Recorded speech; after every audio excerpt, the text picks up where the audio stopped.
Welcome to the Sagebrush Trail.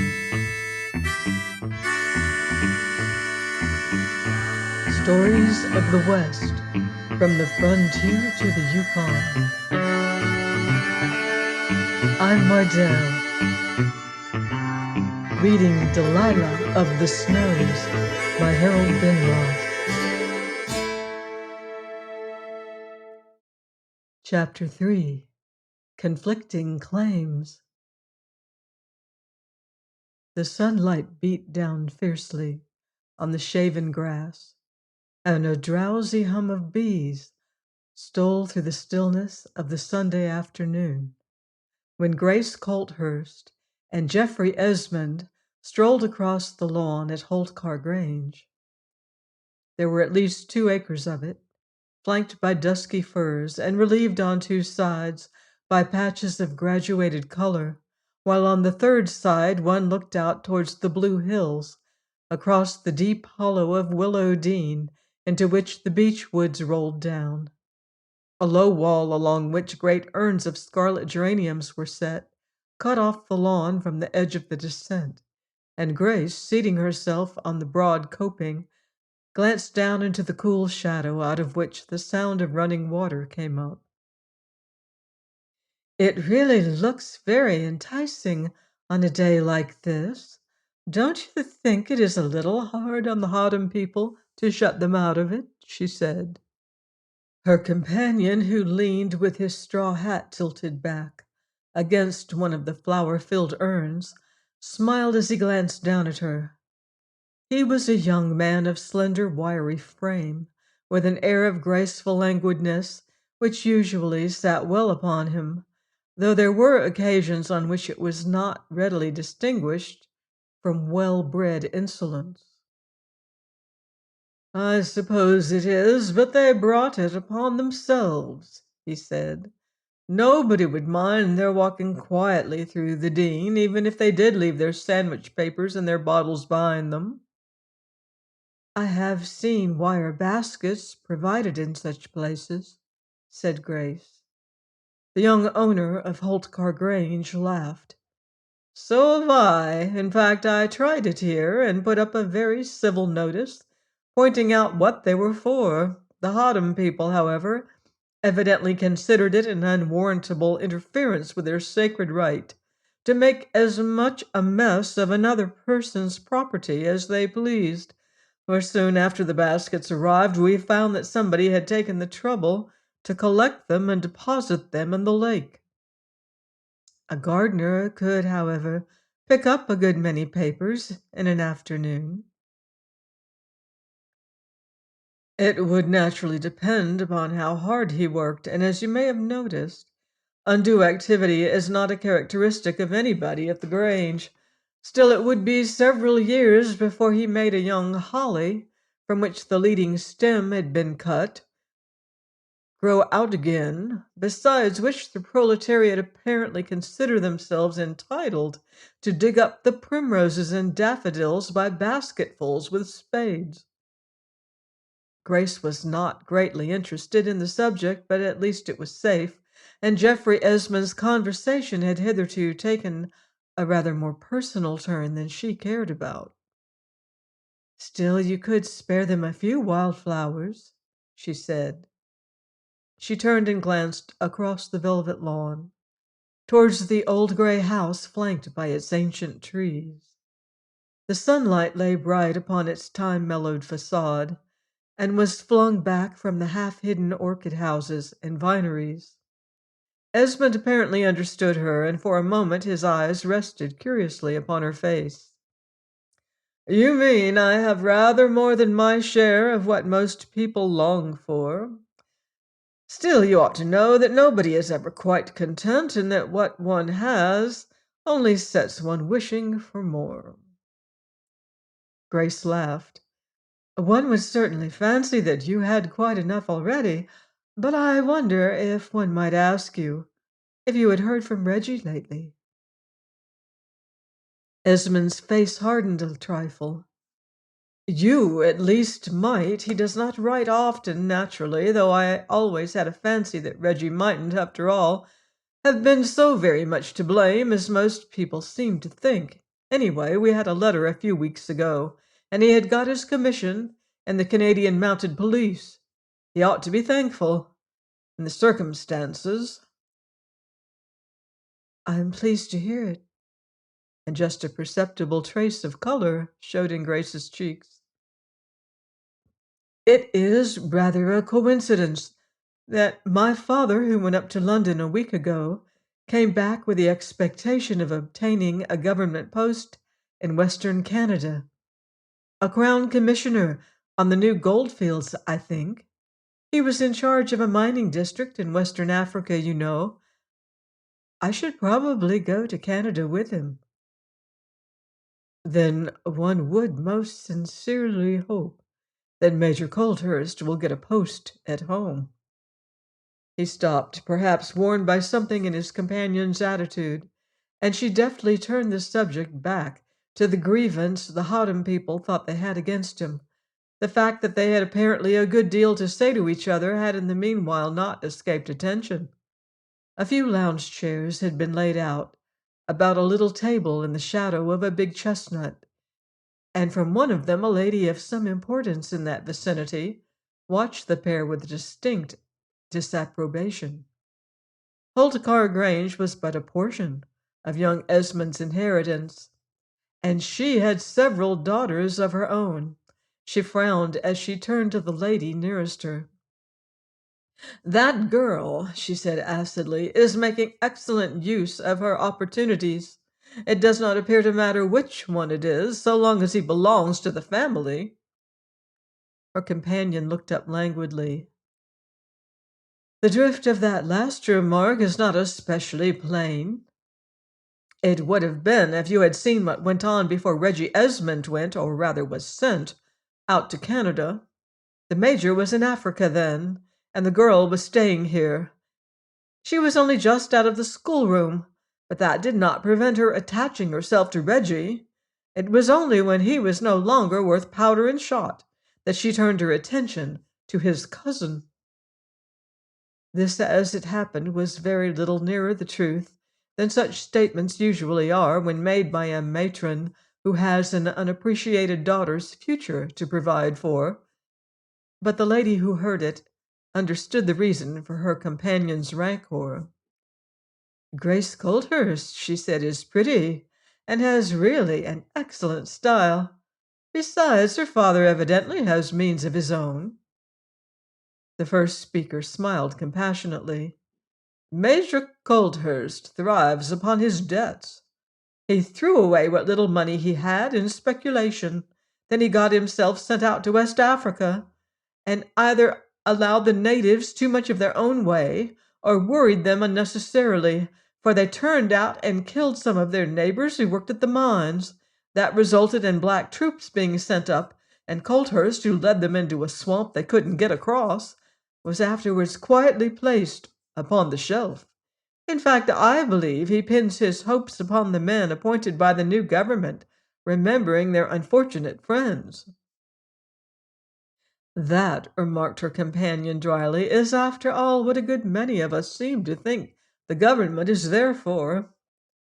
She might have said more, but a little black-robed lady and a burly red-faced man with a merry twinkle in his eyes and a tinge of gray in his hair appeared just then. The latter held himself well and did not in the least look like a man who had borne much responsibility in pestilential Africa. As a matter of fact, Major Colthurst, who was by no means brilliant either as administrator or soldier, took his cares lightly. "And you fancy you will get the appointment?" asked Mrs. Esmond, looking up at him.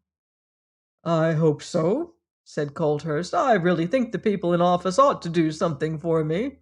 I contrived to save them a good deal of trouble with the French on the frontier. Still, I don't know what to do with Grace if I get it, though I had thoughts of taking her out to Canada." Mrs. Esmond appeared to reflect for a moment or two. "Is there any reason why you shouldn't leave her here?" she said. "I think I took good care of her before." They had almost reached the table where the others sat, and Colthurst stopped with a shadow of perplexity in his sunburnt face.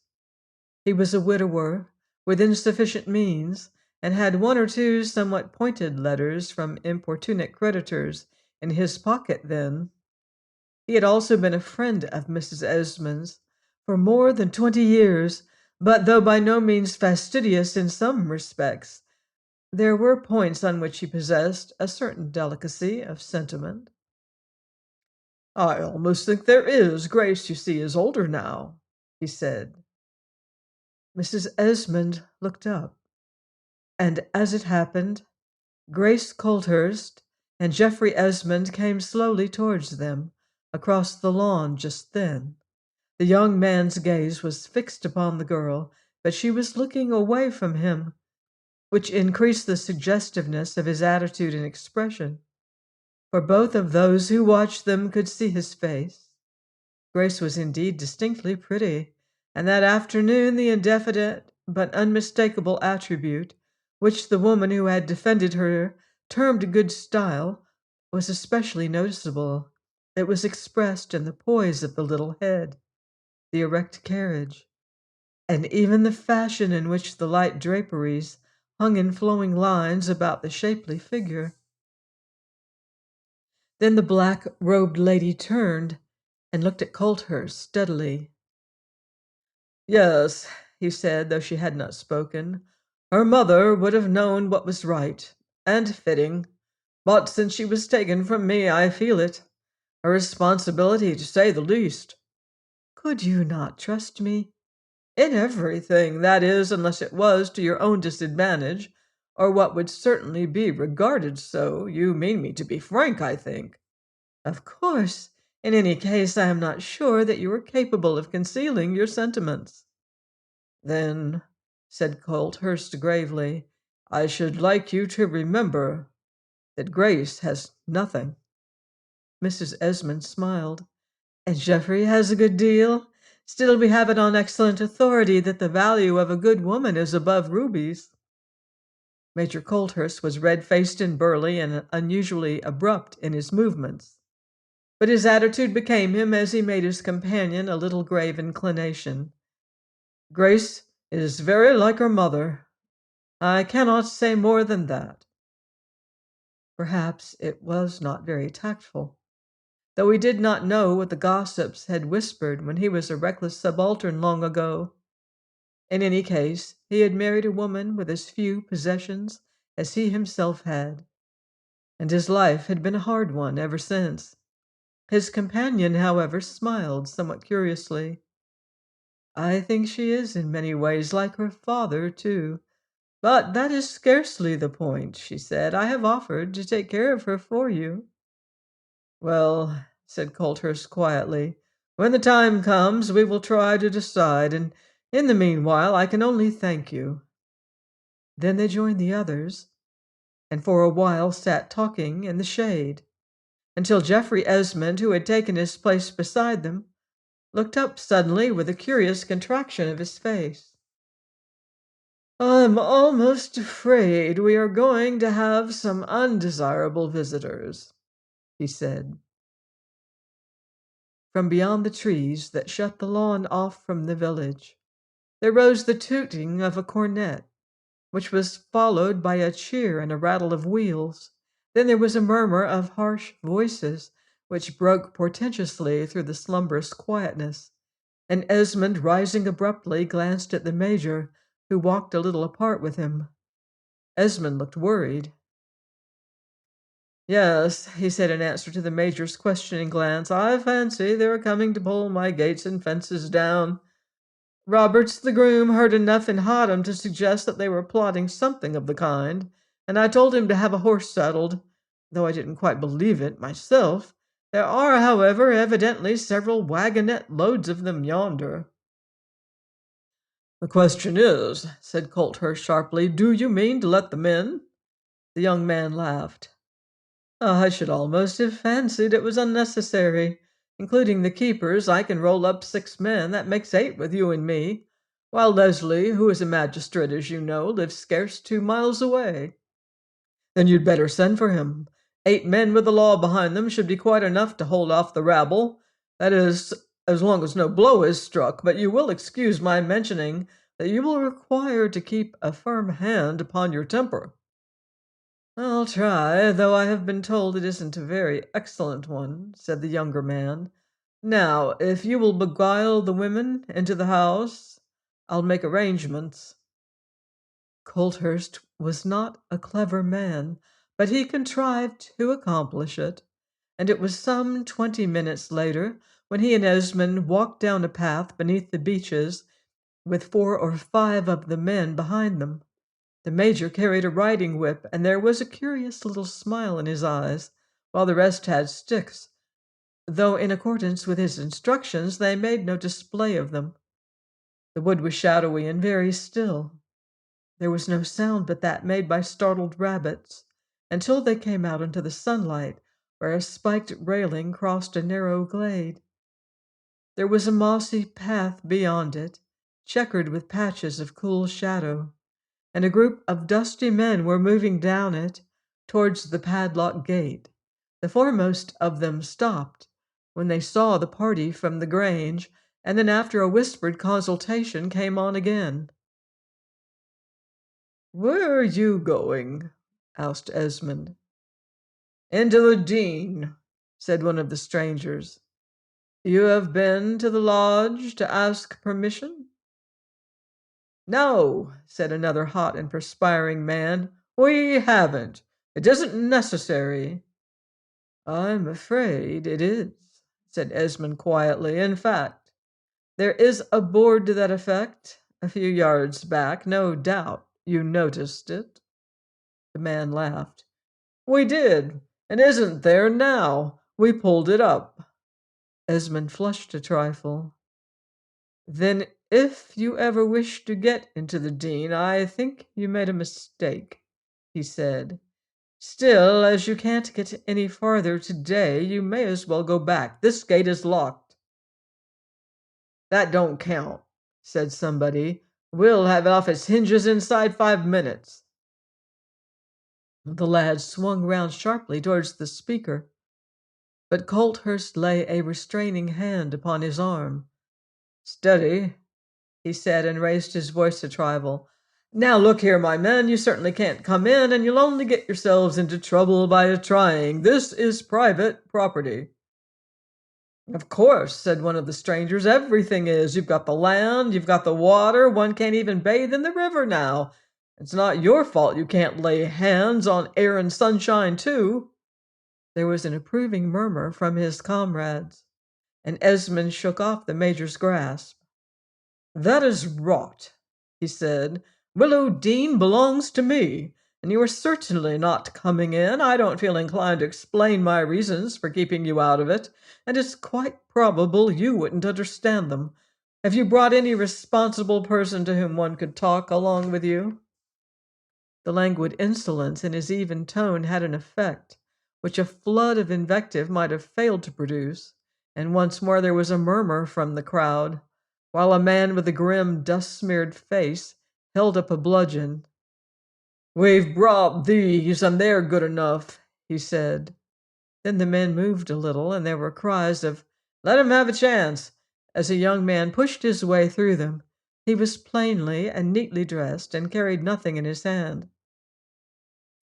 "I'm sorry our committee is not here to lay our views before you, Mr. Esmond, which was what we had intended, but if you will try to look at the thing sensibly, it will save everybody trouble," he said. "What has become of the worthy gentlemen? Weren't they capable of walking from the Griffin?" asked Esmond dryly. "It really isn't very far." The young man did not appear to notice the jibe. "The fact is, we had a little dispute among ourselves," he said. "The views of the committee didn't quite coincide with those of the rest. But since the committee is not here, I should like to point out that the Hotham people have passed through the Dean without hindrance for at least 20 years, and as that gives them a legal right of way, they mean to continue doing it. Now, if you will make no opposition, we will promise that no damage whatever will be done to your property." "Don't you worry about the concerned committee," said a voice from the crowd. "It's got the sulks. Only two turned out. We're going by what Mr. Ledger says." Esmond glanced at the man in front of him with a little sardonic smile. "I have only your assurance, and I'm afraid it would scarcely be wise to place more confidence in your friends than their leaders seem to have done. Their appearance is unfortunately against them." There were cries of, "Stop it, Ledger, you're wasting time. Tell him to get out of the way. We're coming in." The young man raised his hand. "I believe they mean it, Mr. Esmond. Now there are two sensible courses open to you. Unlock that gate and make no further opposition, or stand aside while we lift it off its hinges and then proceed against us for trespass. You will, if you are wise, make no attempt to prevent our getting in."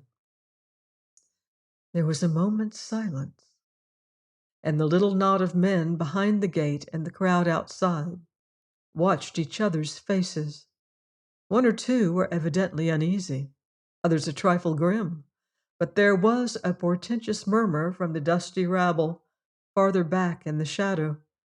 Then young Esmond laughed in an unpleasant fashion as he drew the lash of his dog whip suggestively through his hand. "Whoever lays a hand upon this gate will take the consequences," he said. Colthurst touched his shoulder and said something in his ear, but the young man moved away from him impatiently. "Am I to be dictated to by this rabble? Let them come," he said. The major made a little gesture of resignation. "Well," he said, "if you are determined to make trouble, I think you will get your wish."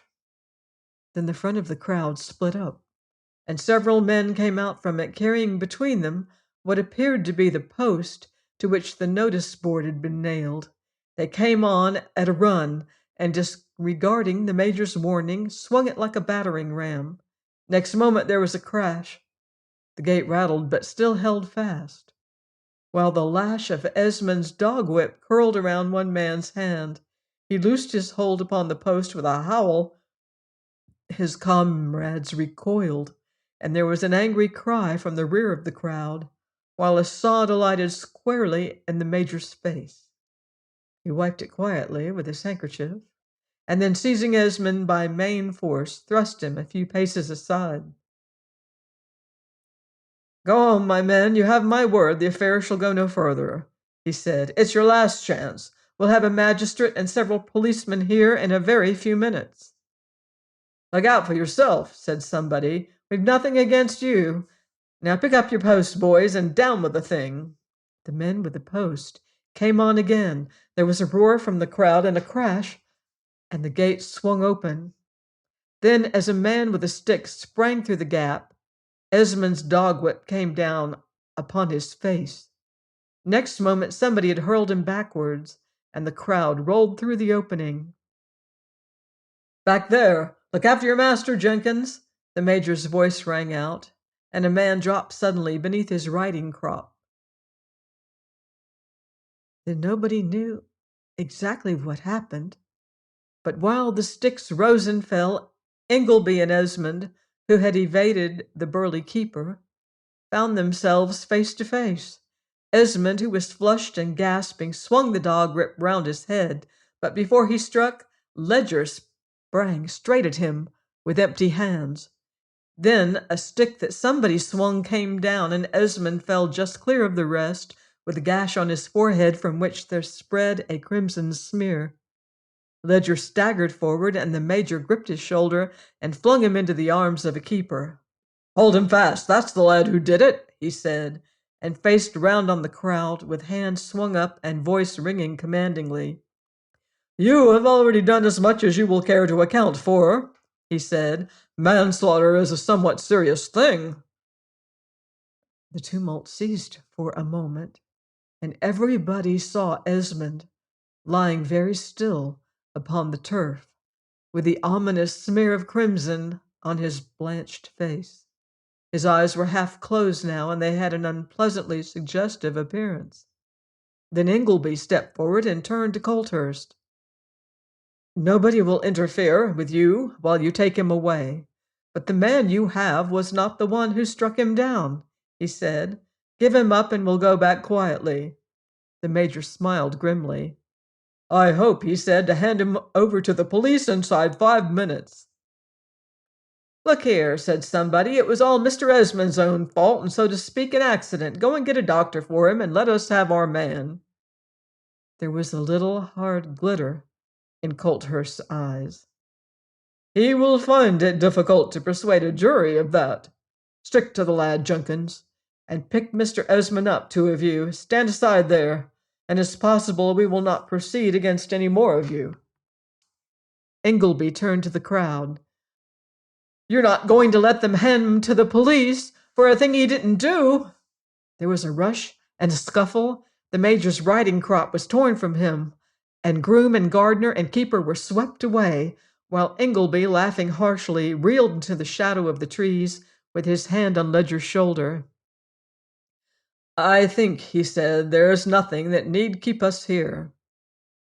Then, while some of his companions pursued Esmond's retainers, and the rest stood still uncertain what to do next, Ingleby started back through the woods towards Hotham, dragging Ledger, who seemed a trifle dazed.